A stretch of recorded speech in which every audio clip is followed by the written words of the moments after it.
In this video, we are going to look at question 40 from class. That is how to do a rate expression.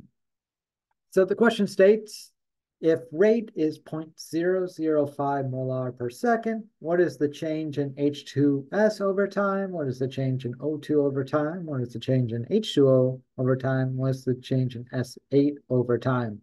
And we have our reaction here. So the first thing we want to do is just write out our rate expression. So for a rate expression, we always start with the same thing. Rate equals, then we have our reactants and our products. So for the expression, the reactants are negative. So let's start with our reactants. Negative, our first reactants, H2S. So delta concentration of H2S. So the change in the concentration of H2S divided by 8, because our 8 is right here, multiplied by the change in time, delta T. That is equal to delta O2, concentration of O2 divided by 4 delta T. Again, we have the negative sign because it's a reactant. The 4 goes on the denominator. That is equal to delta H2O over 8 delta T. And we are a product now. So products are positive because we make products. And the 8 is coming from the stoichiometry. That's equal to the change in S8 over change in time. And we're actually given the rate. So the rate is 0.005 molar per second. So let's just go in order. So let's do H2S divided by 8 delta T.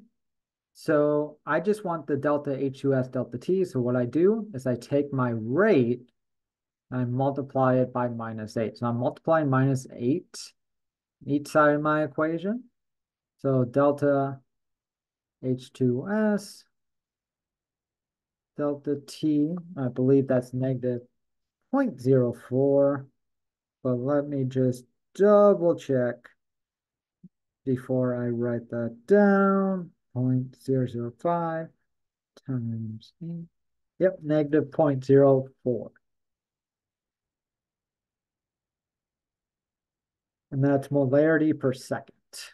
So all I did there was multiply -8, the negative sign, by my rate. So I'm going to be doing that here for the O2. For O2, rate multiplied by -4. That'll be my change in O2 over change in time. So 0.05 times -4 is negative 0.02 molar per second. So that's my change in O2 over change in time. How about H2O? Well, here we're going to do the same thing. We're going to take our rate, we're going to multiply it by 8, no negative sign because it's a product.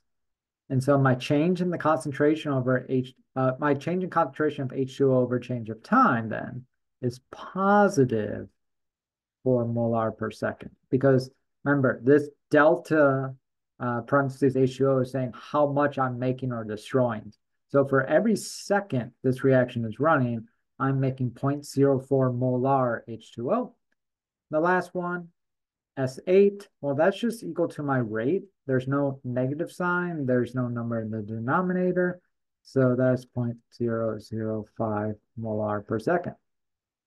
And that's how you can use rate expressions. Really, once you have the whole expression down, once you know how to write that down, and if you're given one variable, or rather one answer to one of these equations, and then you can just go and fill out the rest. It's just algebra from that. But if you do have questions, let me know. Otherwise, I will see you in the next video.